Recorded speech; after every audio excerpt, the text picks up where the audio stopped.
పార్వతీపురం పట్టణంలో వైసీపీ యువత పోరు కార్యక్రమం నిర్వహించారు. మాజీ ఎమ్మెల్యే అలజంగి జోగారావు ఆధ్వర్యంలో ఈ కార్యక్రమం జరిగింది. వైఎస్ఆర్ విగ్రహం నుంచి కలెక్టరేట్ వరకు ర్యాలీ నిర్వహించి నిరసన వ్యక్తం చేశారు. నిరుద్యోగ భృతి ప్రతి మహిళకు నెలకి 3,000 రూపాయల చొప్పున ఇస్తామన్న పథకాలు తక్షణమే అమలు చేయాలని డిమాండ్ చేశారు. అనంతరం డిఆర్ఓకే కె హేమలతకు వినతి పత్రం అందించారు. ముఖ్యమంత్రి గారు శ్రీ వైఎస్ జగన్మోహన్ రెడ్డి గారు ఆదేశాల మేరకు పార్వతీపురం మండ్యం జిల్లా కలెక్టర్ గారికి మేము మెమరాండాన్ని డిమాండ్లను ఇవ్వడం జరిగింది. గత ప్రభుత్వం సూపర్ 6 హామీలు తీసుకొని వచ్చి సూపర్ 6 లేదు, సూపర్ 7 లేదు, సూపర్ మోసం చేశారు. మాకు యువతకు 3,000 ఉద్యోగాలు ఇస్తామని చెప్పి 20 లక్షల ఉద్యోగాలు, ఆ 20 లక్షల ఉద్యోగాలు ఈ సంవత్సరం ఇవ్వాల్సింది 5 లక్షల ఉద్యోగాలు. 5 లక్షల ఉద్యోగాలు ఇవ్వడమే కాకుండా ఈ సంవత్సరం దాదాపు 20 లక్షల మందికి ఉద్యోగాలు తోడదీకారు.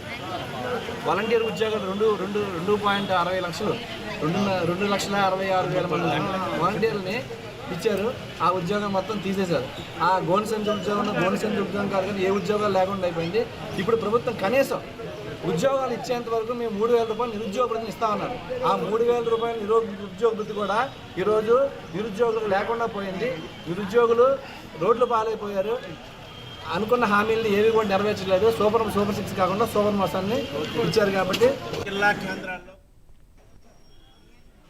యువత రోడ్డు మీదకి వచ్చి వర్షాన్ని లెక్క చేయకుండా చంద్రబాబు నాయుడు గారు ఇచ్చిన వాగ్దానాల్లో నిరుద్యోగ భృతి అనేది ఇమ్మని చెప్పి డిమాండ్కి పార్వతీపురం నియోజకవర్గ నుండి నేను, కురుపాం నియోజకవర్గం నుండి పాముల పుష్పశ్రీవాణి గారు, మరి ముఖ్యంగా కళావతి గారు, విక్రాంతి గారు, మరి ముఖ్యంగా పేదవాడి గొంతుకైన రాజన్న గారు, మన 4 నియోజకవర్గం పెద్దలందరూ కూడా యూత్కి పిలుపు, వైఎస్ఆర్ కాంగ్రెస్ పార్టీ పిలుపు మేరకు ఇక్కడ పంపించడం జరిగింది. అయితే పెద్ద ఎత్తున యూత్ అంతా వచ్చి వాళ్ళ డిమాండ్ ఏంటంటే చంద్రబాబు నాయుడు 20 లక్షల ఉద్యోగాలు ఇస్తామన్నాం. సంవత్సరం అయింది. ఈ సంవత్సరానికి సంబంధించిన 4